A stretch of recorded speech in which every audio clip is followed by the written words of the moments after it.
This is Growthaholics.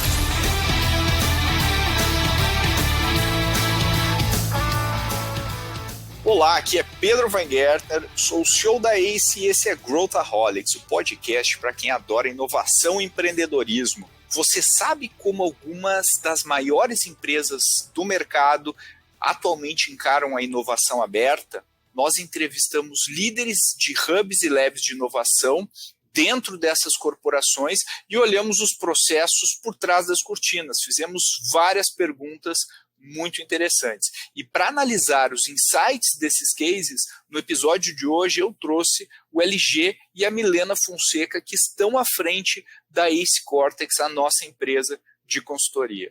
Essas informações são valiosas também para você que quer mudar a cultura da sua empresa. Então tem muita coisa legal e eu acho que você vai tirar várias informações desse episódio. Vem com a gente. Estou aqui com dois pesos pesados, conceitualmente falando, porque são extremamente fit ambos, né, da inovação para falar sobre esse tema. E já dou boas-vindas aqui aos veteranos, né, começando pela Milena Fonseca. Bem-vinda novamente ao Growthaholics. Oi, Pedro. Muito prazer estar aqui contigo de novo. Legal. A Milena está com uma camiseta que fala Fall in love with the problem, né? Que é o que a gente sempre fala, se apaixone pelo problema, não pelo produto. E estou aqui também com Luiz Gustavo Lima. Tudo bem, né, LG? Novamente, veterano já do Growthaholics. Tudo bem, Pedro? Muito feliz de estar aqui mais uma vez. Primeira gravação de 2022 para um super ano que a gente espera que a gente tenha e a gente vai trabalhar para que ele aconteça assim. Teremos. E a camiseta do LG é Building Together, que inclusive é o tema desse ano da ACE, né? A gente acabou, com o passar dos anos, crescendo um monte, tendo várias unidades, vários negócios, e o tema desse ano é como que esses negócios vão ter sinergia cada vez maior, e é muito legal os projetos que a gente está fazendo para isso, certo, LG? Certíssimo, e a gente está muito entusiasmado com o que vem pela frente. Muito legal. E para falar em Building Together, hoje o nosso tema aqui, a gente vai falar de hubs e labs de inovação, tendo como pano de fundo um trabalho muito legal que a gente fez, que foi uma parceria aí do Cortex com a nossa área de marketing, que foi uma websérie dos hubs de inovação. Então a gente entrevistou, quantos foram, Milena? No total foram 7 hubs de inovação que a gente conversou, de diferentes setores, como eu comentei, né? Então, InovaBrá, BushLab, Cubo, Brain, Innovation Lab da Natura, Lever Up da Unilever e AgroStart, Garagem da BASF. E tem vários insights muito ricos aí desses 7 setores diferentes e 7 empresas diferentes que a gente conversou. E eu acho que é legal a gente começar falando sobre inovação aberta, né? Que acho que todos eles, de alguma maneira, trabalham com startups. Mas inovação aberta não é só trabalhar com startups, né, LG? Esse é um conceito que quando a gente vai analisar historicamente e olha lá sei lá, uns 15 anos atrás, quando a gente falava de inovação aberta, a grande maioria dos cases eram junto ao mercado acadêmico, junto às universidades, projetos com estudantes, algumas coisas focadas em desafios que eram passados para esses estudantes. Como que isso evoluiu desde lá, LG? Boa. Inclusive, depois você fica à vontade para complementar, porque você escreveu sobre isso no livro, né? Então, inclusive, consta no seu livro um capítulo que você fala lá de inovação aberta, mas uma das entrevistas, uma das convidadas foi a Marina Almeida, da Natura, e ela começa a entrevista, né, Mi? Ela fala, olha, gente, inovação aberta é um negócio que só a Natura, ela faz isso há 20 anos já, e se a gente, no nosso caso aqui, né, aprofundar um pouco mais e conectar com conceitos um pouco mais acadêmicos e técnicos, a gente tem livros falando sobre isso de mais de 20 anos. Então, dá para a gente entender, do ponto de vista mais técnico, conceitual, né, para os ouvintes que são mais técnicos, que esse guarda-chuva que a gente fala tanto no Brasil de 3, 4 anos para cá, de inovação aberta com startups, ela é um pedaço desse ecossistema de inovação aberta, e se a gente resgatar lá os primórdios, como o Pedro citou, a gente pode entender uma espécie de uma mandala de inovação aberta com, sim, as startups, né, para começar agora do começo, mas comunidades virtuais, seja ela com cliente, fornecedor e com quem você quiser. Os próprios colaboradores, funcionários, eles entram nesse pacote de inovação aberta também. Os clientes, então os famosos Fox Group, ou então as rodas de co-construção, que especialmente empresas de bens de consumo fazem, também se encaixam aqui nesse ecossistema de inovação aberta. Eventualmente, empresas do mesmo grupo, quando a gente fala de uma holding, tem se falado muito também de concorrentes, então isso aqui é um pouco mais delicado, mas existe inovação aberta a partir de co-construção com concorrentes e fornecedores. Então, quando a gente junta tudo isso, conecta com as startups e engloba o ponto que o Pedro trouxe de instituições de ensino, faculdades, universidades e até polos tecnológicos, a gente pode entender de uma maneira mais diversa, mais abrangente e também mais integrada que o ecossistema de inovação aberta ele é realmente você olhar para fora, enquanto o P&D, enquanto as áreas de inovação das empresas tradicionais olham para dentro. Acho que dá para organizar assim, Pedro, o racional. Eu acho que, né, até no livro que a gente lançou ano passado, que chama Retrasado, né, chama Transformação Radical, ele tem um capítulo aí sobre inovação aberta. A gente acaba pensando em inovação aberta muitas vezes olhando só para startups, né, ou olhando só para um tema. E eu acho que vale a pena a gente, né, voltar para o conceito aí de trabalhe com parceiros, que foi o conceito aí que as empresas hoje mais inovadoras do mundo, a gente entende que elas ganham velocidade e competitividade à medida que elas conseguem se plugar e trabalhar com parceiros melhor do que os outros. E eu acho que olhando esses hubs de inovação que a gente tem hoje, aqui que a gente avaliou, e existem dezenas, centenas de outros modelos aí pelo país, o que a gente nota é que cada um entende a forma de atuar de maneira diferente. Mesmo quando a gente pega 3 empresas do mesmo setor, como o InovaBra, o Cubo, né, o InovaBra, que é do Bradesco, o Cubo do Itaú, e o BoostLab, que é do BTG, os 3 adotaram formas de operar bastante diferentes e formas de resolver o problema bastante diferentes, né, Milena? Como é que a gente lê isso? E acho que isso nos afasta um pouco da questão da receita de bolo, né? Mas como que a gente entende o melhor modelo para trabalhar com inovação aberta e construir um hub? Acho que foi muito curioso que mostrou que a gente sempre bate na tecla que não existe uma receita de bolo para se inovar, né? O que funcionou para a empresa X não necessariamente vai funcionar para a empresa Y. Muitas vezes, quando a gente fala de criar sua estratégia de inovação ou trabalhar sua própria forma de inovação, isso passa pela própria estrutura da companhia, o modelo de gestão da companhia, como que é feita a liderança, qual a cultura da empresa e, principalmente, qual é o objetivo estratégico da empresa.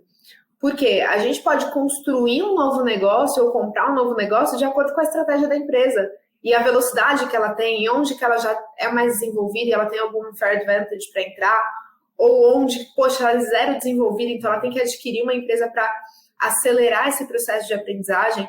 Então, isso mostra muito que não é porque, sei lá, o Cubo foi super bem sucedido na forma como ele atua e como ele atua, que você, do setor financeiro, precisa seguir os mesmos passos e os mesmos caminhos.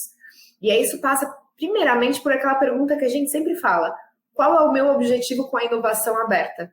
Eu não vou fazer inovação aberta porque eu quero me relacionar com startups pura e simplesmente porque eu não vou gerar resultado. Mas o porquê que eu quero me relacionar com startups, por que eu quero trabalhar inovação, por que eu quero trabalhar novos negócios, e a partir disso você começa a abrir um leque de quais são os possíveis caminhos para a sua empresa. E aí, cruzando com a sua estrutura organizacional, com a sua liderança, com a sua cultura e seus objetivos, aí você começa a drivar a sua estratégia como um todo, né? E o mais curioso é que cada um dos nossos entrevistados trouxe muito da sua vivência dentro da cultura e estrutura da própria empresa como aprendizado e como dica, né? E foram dicas muito diferentes também que a gente recebeu de cada um dos convidados. E acho que o maior inimigo desse tipo de iniciativa geralmente não está fora, né? Está dentro da empresa. Né? Não são os concorrentes, é a forma como a empresa vai atuar e vai levar isso para outro patamar. E todos os entrevistados compartilharam muito dos seus próprios aprendizados, né? E da sua curva, e nenhum é da maneira que começou. Isso é interessante, porque eles também foram aprendendo e melhorando e aperfeiçoando o seu modelo à medida que se depararam com a realidade. E a Milena falou, né, LG, depende muito do objetivo que a empresa tem, mas como que a gente pode pensar sobre esses objetivos? O que são objetivos realistas? O que são objetivos que, enfim, a empresa vai estar se iludindo? O que ela pode esperar, né, desse tipo de projeto? Boa. Então, eu vou responder tentando conectar o máximo possível com o que a gente aprendeu e ouviu das entrevistas, tá? Acho que o caminho que ficou claro para a gente, falando com os profissionais, com os executivos, é que conectar esse objetivo do Hub, do Lab de Inovação, totalmente e 100% com a esfera de cima, né? Com a esfera da estratégia da companhia. Então, essa deveria ser o ponto de partida. E, eventualmente, né, fazendo um exercício crítico aqui, às vezes quem está ouvindo pode pensar assim, né? Ouviu a Milena falar agora e falar, mas isso é muito simples, Mi, isso aí a gente já faz aqui, isso aí está super coberto. Mas não. Não é o que a gente viu, né? Não é o que a gente aprendeu. Porque são muitos executivos para você conectar, para você onboardar, né? Para você engajar.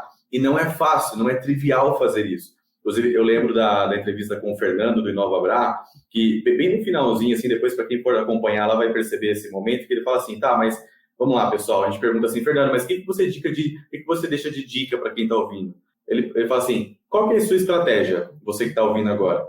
Ou o que você quer fazer no final das contas? E a gente até brincou com ele, falou, pô, Fernando, então você está dando aqui uma aula metodológica daquilo que a gente gosta de pensar, né? Então, qual que é a estratégia da companhia?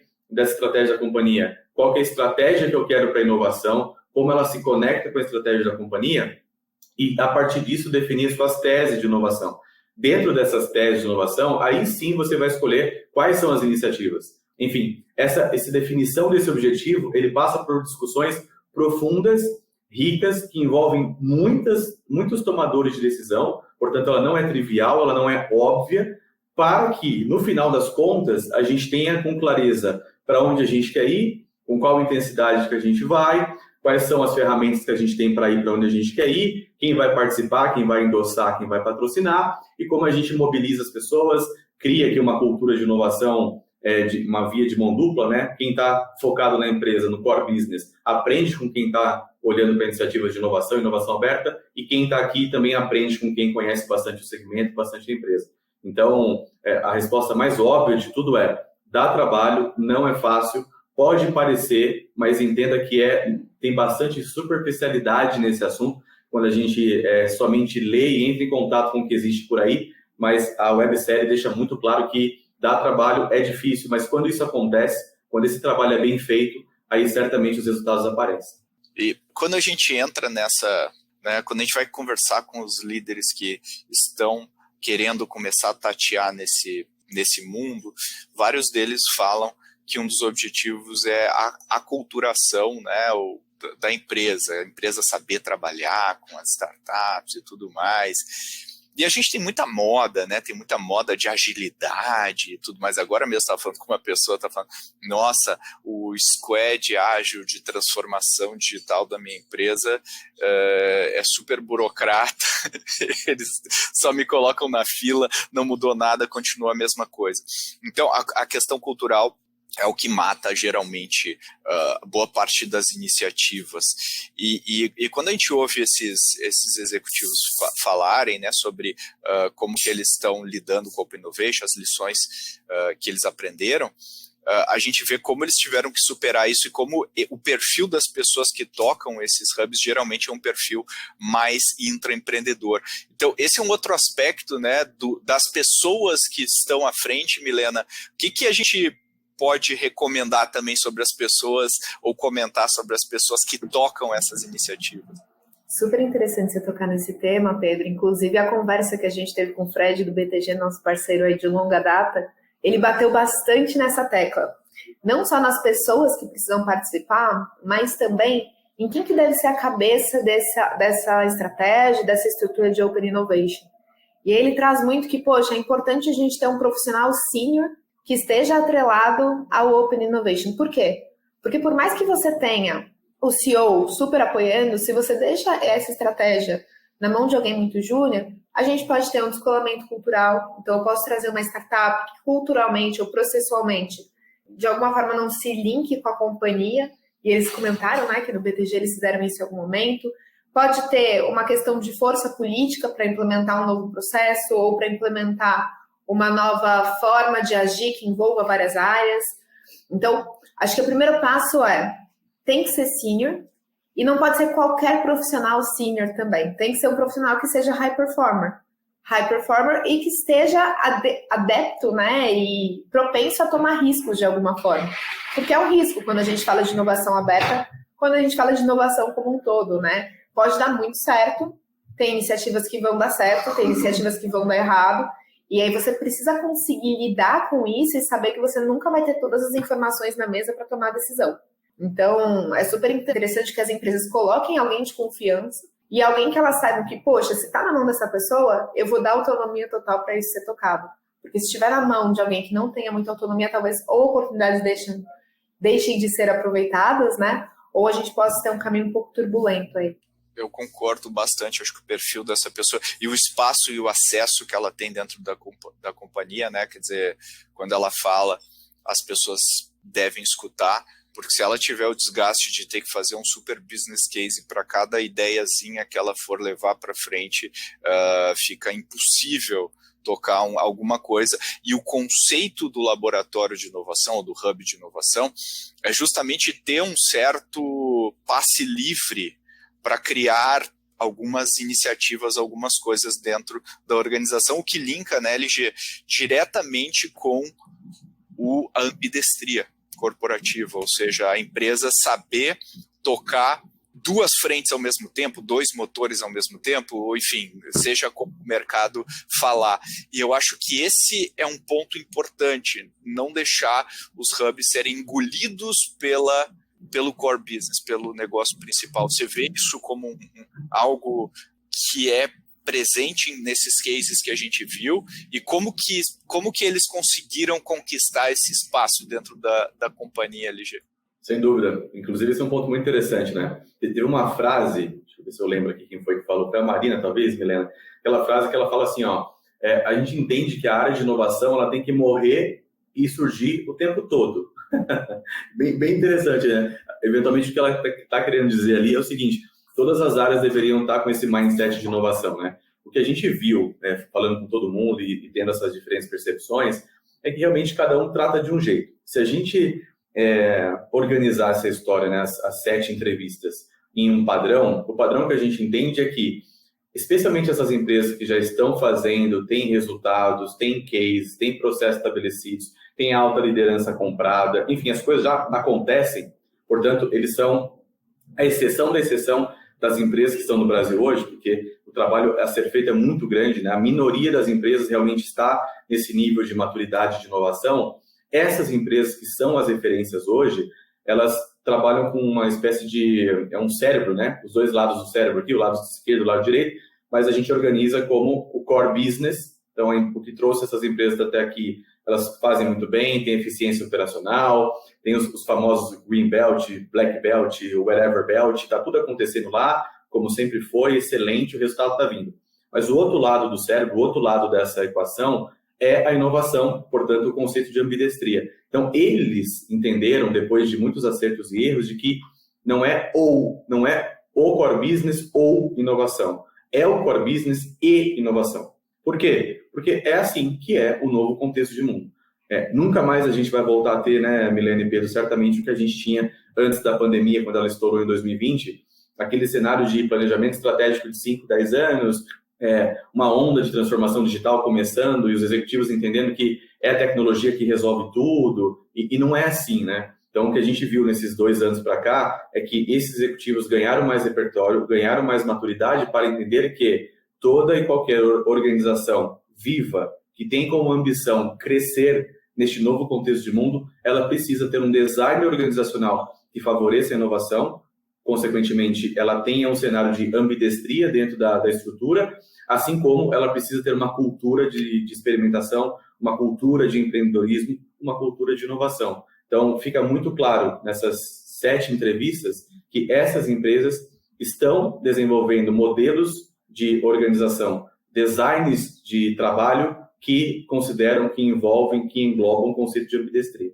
Eu acho que é uma das coisas mais difíceis de fazer dentro de uma organização, né? Porque tudo é bonito no papel, teoricamente, né? Então, quando o cara fala, vou me aproximar dessa startup, parece uma coisa linda, né? Que mágica quase, que eu vou me aproximar de uma startup, ela vai plugar aqui na empresa, um pozinho mágico vai passar e todo mundo vai ficar mais inovador. O que acontece, na verdade, o projeto é complexo, a gente tem que alinhar em vários interesses, as coisas não vão andar na velocidade que a gente quer, muitas vezes uma startup pode ficar frustrada pela lentidão, e o nome da empresa pode ser bastante afetado no ecossistema de inovação se as startups perceberem que a empresa é lenta, né, ou que ela envolve demais a startup, ainda mais hoje em dia que as startups já entendem com clareza o que esperar de um programa de inovação aberta, de uma chamada, como se diz no mercado.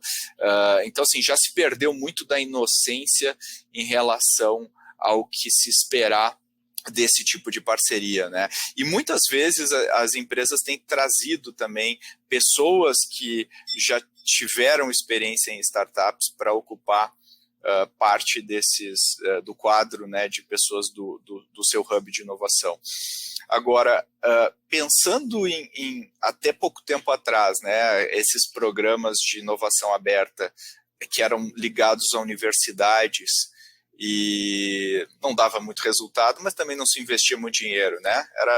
Tava tudo ali, tem que fazer, bota uma graninha ali no programa com as universidades, mas não necessariamente o nível de cobrança é muito alto. O que não é verdade hoje. Hoje as empresas, várias das que a gente conversou, estão colocando bastante recurso em hubs de inovação, em labs, em hubs de inovação. E aí, Milena, você acha que a barra sobe também, a expectativa da empresa sobe? E como administrar esse nível de cobrança da empresa à medida que o orçamento também sobe, né? Como que a gente casa esse nível de cobrança e o risco, obviamente, das soluções que saem do hub de inovação serem totalmente voltadas à eficiência operacional com essa cobrança, né? Como é que a gente casa esses incentivos na tua visão, Mi?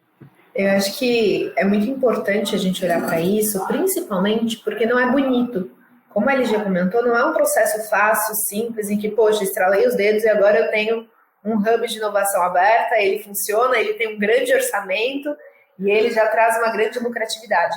Existem tempos e momentos, né? Existe um processo de garantir que a empresa seja comprada, de garantir que exista um valor visto naquele hub, depois um momento de alta pressão, como você falou, em que eu tenho alto orçamento, mas uma pressão muito grande para entregar resultados que só vai vir do longo prazo, e aí depois de 3, 4, 5 anos que vão vir os resultados.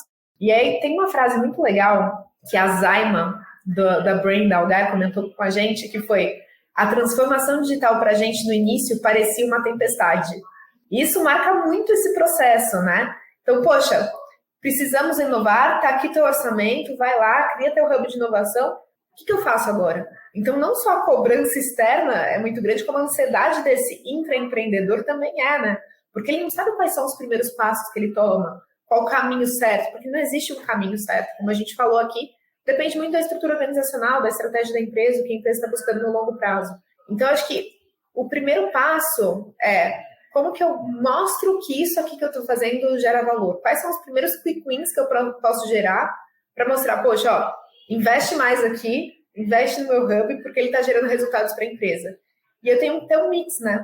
Principalmente por conta da cobrança que eu tenho grande da empresa, eu preciso ter um mix entre inovações que vão ser de longo prazo, vão ser super disruptivas e vão olhar ali para um horizonte 3, e inovações que são mais incrementais, em que eu vou implementar um novo processo ou vou fazer uma melhoria de eficiência operacional que vão já me gerar um saving ou um lucro ou um faturamento extra que depois vão ajudar na defesa do hub como um todo. Eu acho que existe algo que é tricky aqui, quando a gente fala de quebrar, né, entre horizonte 1, 2 e 3, a trilha de inovação, que é como que o executivo de inovação garante que nessa pressão que ele está sofrendo, nessa tendência, ele não vá só para a eficiência operacional, ele não vá só para uma melhoria de canais, para gerar receita no curto prazo. Ele consiga olhar pelo longo prazo. E acho que tem 2 fatores que ajudam muito, né, nesse sentido. Um é uma governança muito bem estruturada, com indicadores claros que mensuram a inovação e não indicadores comuns da companhia como um todo, né? Porque esse é outro erro, com uma visão clara de para onde isso está indo e um acompanhamento de vários players da organização. E o outro é ter um sponsor que tenha uma voz e que consiga fazer ali a política corporativa, que é tabu, mas é importante a gente falar, né? Para que ele consiga destravar caminhos e consiga defender o negócio que vai vir a longo prazo, né? Então, como a gente disse, precisa ser um profissional sênior que esteja ali à frente desse negócio. Então, quando você junta uma governança bem estruturada com uma estrutura organizacional que permeie e uma pessoa que tenha força para execução, aí sim você consegue ter as 3 grandes competências aí para ter um hub de inovação com altos resultados. Mas é importante tanto para o empreendedor quanto para a empresa entender que não é um resultado que vem a curto prazo. Vocês vão ver durante as entrevistas, muitos dos players que a gente falou, eles tiveram 1, 2, 3 resultados durante todo o processo histórico deles. E eles vão começar a colher os frutos dos negócios que foram criados agora. Então, existe um tempo mesmo de maturação dessas ideias, de maturação desses negócios, dessas iniciativas, né? Um dos pontos que a Milena falou ali aconteceu comigo ontem, né?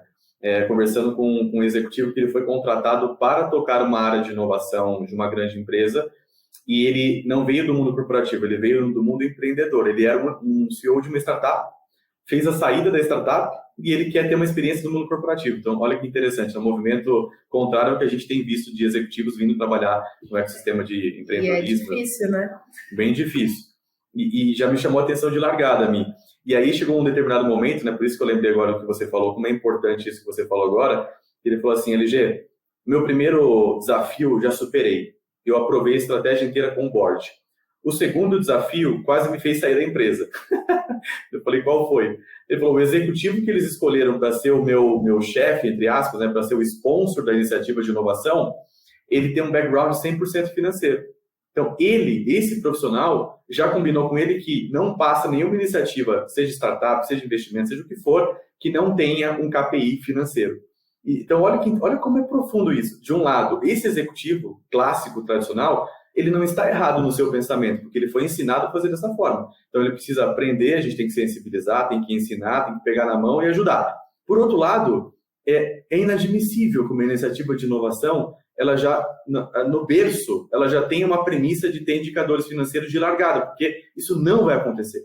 Primeiro que vai demorar, segundo que a gente precisa ter métricas, formas de mensurar inovação, que tem mais a ver com o progresso no primeiro momento do que com o resultado em si. Mas o resultado vai aparecer e a gente tem que perseguir esse resultado. Então, olha como ao mesmo tempo é simples, mas é profundo, é complexo e não é fácil. Então, agora puxando a sardinha muito rapidamente para o nosso lado, quando a gente junta a experiência que a gente tem com corporações, com empreendedores, com métricas tradicionais como o ROI e métricas de inovação a partir de Innovation Accounting, a gente consegue fazer a jornada feliz, né, a jornada completa de iniciativa de inovação, porque cada momento pede uma iniciativa, uma abordagem diferente.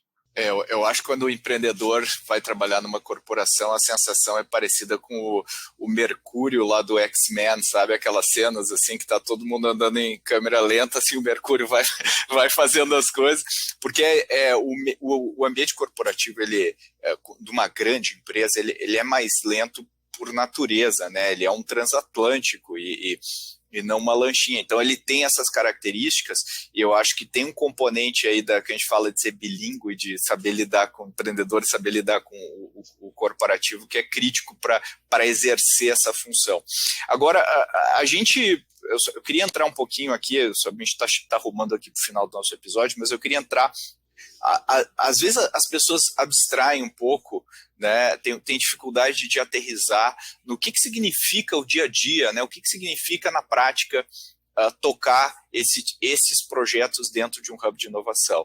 E eu acho que cabe a gente desmistificar um pouco, né, quando a gente fala de inovação aberta, a gente costuma falar assim que existe aquela inovação que é inovação aberta de dentro para fora, que é quando eu tenho uma inovação, eu tenho um produto e eu quero geralmente levá-la para fora. Então por exemplo, eu fazendo uma parceria com o Rappi para distribuir o meu produto. Isso é uma inovação aberta dentro para fora. E aquela de fora para dentro é quando geralmente alguém tem um produto, né, ou alguém tem uma inovação e eu trago ela para dentro do meu ecossistema para distribuir para o meu ecossistema. Os dois são válidos e geram valor, mas tem muitas variáveis aí no meio para acontecer. E normalmente os programas corporativos, estou fazendo bem aspas assim, de aproximação com startups, eles têm uma fórmula, né, que hoje é vendida meio que no mercado, né, que é aquela coisa que eu vou lançar um desafio, eu vou encontrar startups, eu vou plugar essas startups para resolver o desafio. O que acontece na vida real é que 99% dos projetos que acabam sendo usados por quem está à frente desses programas para justificar a existência do programa são de eficiência operacional, né? São aqueles projetos de aumentou em tanto. Então, eu queria agora, vamos fazer uma rodada aqui para mostrar outras modalidades que a gente encontra e até encontrou nesses diferentes hubs e labs aí que a gente entrevistou, que a gente pode usar, né? Que modalidades, que formas normalmente essas empresas adotam para tocar, né? Quem quer começar aí? Eu acho que existem várias, né? São vários mecanismos que você pode utilizar quando você fala de inovação aberta, que vão desde essa tradicional de, poxa, vou abrir uma chamada, vou me relacionar com startups de alguma forma, até, poxa, vou criar um novo negócio do zero, vou construir isso aqui porque eu tenho um grande unfair advantage nesse mercado, eu vou acelerar uma startup, eu vou investir ou adquirir uma startup porque, poxa, faz muito sentido com a minha estratégia, ou eu posso fazer um processo de hackathon em que eu abro, isso já acontece há muitos anos também, né? Não com esse nome, mas já acontece há dezenas de anos, que eu abro para jovens, abro para universitários, abro para programadores desafios que eu tenho internamente, e aí, ou até mesmo para os meus próprios colaboradores, e aí eles têm um período para resolver esses desafios e alguma premiação atrelada, porque eu consigo quick wins em desafios de eficiência operacional. Então, eu acho que existem todas essas iniciativas, mas tudo vai depender de o tempo em que eu espero ter o resultado dessa iniciativa, o nível de complexidade dessa iniciativa, e se é uma iniciativa de melhoria operacional, se é uma iniciativa de estrutural, que seja estrutural na corporação, se é um novo negócio ou se é um novo mercado que eu vou entrar. Então, eu gosto de quebrar isso em níveis, né? Eu tenho o primeiro nível que eu estou fazendo só um relacionamento ali com startups, com universidades, com jovens, com os meus colaboradores, em que eu estou colocando desafios para eles, mas são desafios simples, ou problemas simples que eu posso resolver, do tipo, poxa, eu estou com um problema no recrutamento da RH, eu vou lá e eu chamo a Guppy. Então, esse é o primeiro nível de relacionamento, né? No segundo nível, você começa a trabalhar um pouco mais hard, como que eu entro num canal em conjunto com uma startup, ou como que eu coloco uma startup para aumentar a minha oferta para os meus clientes, e aí você começa a entrar mais a fundo com POCs, ou até mesmo no terceiro nível com a construção de negócios com uma startup. Poxa, essa startup tem essa tecnologia, eu tenho esse mercado, e se a gente se juntar, criar um negócio junto, criar uma JV, até mesmo eu investir e adquirir essa startup, né? E aí é importante a gente falar que a inovação aberta não só de startups ela é formada. Eu posso criar internamente, né? Estou falando de criar negócios internamente, ou criar iniciativas internas, ou fazer programas de empreendedorismo. Então, todo esse leque que a gente fala em inovação, ele entra como um todo em inovação aberta. Então, bom, a Milena falou de várias coisas, né? Desde pensar no que a gente quer encaixar, até num negócio que não envolve necessariamente só startups, né? Envolve fazer uma joint venture com outras empresas. Isso é muito comum, inclusive a gente está vendo duas grandes empresas se unir para encarar um desafio. Como escolher, LG? E assim, que outros modelos, né, você entende que pode fazer sentido? E como que eu escolho o que eu vou fazer? Boa. Bom, então, já que a gente está caminhando para o final, vamos conectar com o que a gente falou no início. O que é que eu quero? Qual é a minha estratégia? Então, assim, eu quero fazer o quê? Eu quero melhorar alguma coisa que eu já tenho? Eu quero entrar no novo mercado? Eu quero lançar um novo canal? Eu quero ter uma nova proposta de valor? Eu quero testar uma nova tecnologia? Então, assim, só que brincando, eu dei 5 exemplos. Então, a partir daquilo que eu quero, eu vou escolher qual é a iniciativa que faz sentido para mim. O que eu gosto de pensar, Pedro, e a gente pode conectar os pontos aqui, que certamente você, Milena, estão a bordo do que eu vou falar aqui agora, é o seguinte: se eu estou com uma iniciativa de inovação, que pode ser um hub ou um lab de inovação, e eu já estou partindo do pressuposto de que a estratégia está clara, os objetivos são definidos. Eu posso ter um caminho que é a conexão com startups, como a Milena bem citou. Eu posso ter um outro caminho, uma outra esteira, uma outra avenida, que é a criação de novos negócios. que se conecta com duas iniciativas aqui, programas de intraempreendedorismo, aquele famoso geração de ideias que os colaboradores dão, com transformação cultural. Então, o colaborador que passa por programas de intraempreendedorismo, ele vai aprender, vai criar novos negócios, vai aprender a tirar ideias do papel e, consequentemente, eu estou trabalhando também a transformação cultural porque eu estou fazendo o upskilling, o reskilling desses colaboradores com esse mindset inovador empreendedor. Então, essa é uma iniciativa isolada, é criar novos negócios, por exemplo, a partir de uma iniciativa de intraempreendedorismo. Ou, pegando aqui carona no que você trouxe, uma joint venture. A minha empresa está aberta a fazer isso. Eu sou uma empresa nacional, multinacional. Sou uma empresa familiar, sou uma empresa que presta contas lá para a sede nos Estados Unidos, na Europa, na Ásia. Então, eu preciso combinar com o global, depois trazer para o Brasil. Então, quais são os meus eventuais parceiros, cases potenciais de joint venture? Então, existe um caminho enorme aqui, até carregando um pouco nas tintas, eu diria que em 2022, 2023, especialmente, a gente vai ver muitos casos de joint venture e criação de novos negócios que se conectam com o core dessas empresas, oportunidades que estão ali nas adjacências e intersecções das categorias, dos mercados, etc. Então, criação de novos negócios de joint venture. O M&A, a gente vê nos últimos 3 anos a curva ascendente de M&A de grandes empresas. Com startups há 2 anos, o negócio bombou, né, Pedro? Só vai aumentar. Só vai aumentar. Então, M&A vai andar muito junto aqui com as iniciativas de inovação aberta, Corporate Venture Capital, Corporate Venture Building, etc. E a gente também pode dizer aqui que uma das avenidas pode ser trabalhar de forma ágil.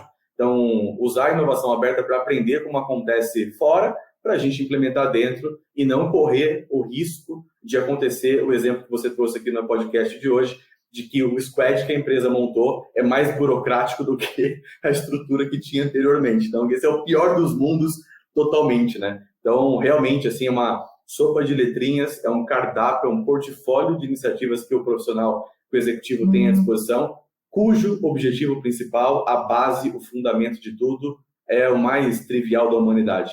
Quem eu sou, para onde eu vou, o que eu quero, o que eu não quero, com quem eu vou, qual é o meu senso de urgência, quanto dinheiro eu tenho para investir, quem eu quero que esteja comigo e abrir a cabeça para saber que os erros vão acontecer, mas também ter a cabeça aberta para aprender rápido e agir como empreendedor. Eu acho que tem muita coisa para fazer. Acho que quanto mais simples a gente colocar os objetivos, setar os objetivos e dizer, isso aqui que a gente quer para a empresa, isso aqui que é a estratégia, fica mais fácil de todo mundo desdobrar e traduzir isso para a inovação. Para a gente encerrar aqui, eu quero fazer 2 perguntas. A primeira pergunta é, Milena, se as pessoas que estão ouvindo aqui, que são executivos e executivas aqui de corporações, quiserem saber como a Ace Cortex pode ajudá-las nessa missão de entender qual o modelo ideal para elas trabalharem com inovação aberta, como que elas fazem? Caso vocês queiram saber como que a gente pode ajudar, vocês podem me procurar o LG no LinkedIn ou no nosso site, acecortex.com.br. Lá tem todos os canais de contato, seja e-mail, telefone, onde vocês podem contatar diretamente aí nosso time de vendas também. Legal. E a segunda pergunta é, LG, como que o pessoal que ficou interessado, que está ouvindo aqui a gente, pode conhecer, assistir essa websérie? Como que eles podem ter acesso a essa websérie? Boa. Então, no nosso site, no www.acecortex.com.br, tem uma seção lá de conteúdo, que certamente vai levar direto para a websérie, ou se quiser ir direto à fonte, entra no YouTube, canal da Ace Startups no YouTube, só entrar lá, Ace Startups, que você vai encontrar a seleção de vídeos prontinha com a websérie Hubs e Labs de Inovação. Sem contar o nosso report, né, que também vai estar disponível no site na Growthaholics, para vocês acessarem. Esse é novidade, hein, Milena? Esse é fresquinho. Pois é um report escrito com todos os insights e todas as informações que a gente teve a partir das conversas e papos que a gente teve com esses gestores. Então, para quem está ouvindo esse episódio, que a gente está gravando ele agora no início de janeiro, quando esse episódio for ao ar, também vai juntinho com ele o report, é isso? Exatamente. Muito bem. Então, além dos episódios, a gente tem também agora o report com as nossas análises e pontos de aprendizado lá a partir das entrevistas. Resumindo, é imperdível esse conteúdo todo que o LG e a Milena estão falando para quem está interessado em colocar de pé uma iniciativa de inovação aberta, uma criação de um hub.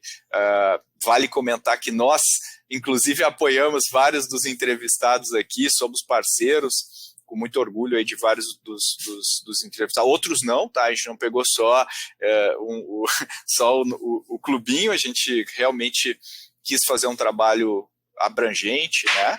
E então vale muito a pena quem quiser se aprofundar, tem bastante informação de gente que está há bastante tempo fazendo isso e já aprendeu nessa jornada. E com isso eu queria agradecer, muito obrigado, Milena Fonseca, pela sua participação aí novamente no Growthaholics. Obrigada, Pedro, obrigada, LG, super prazer estar aqui com vocês, ainda mais falando de um tema tão gostoso.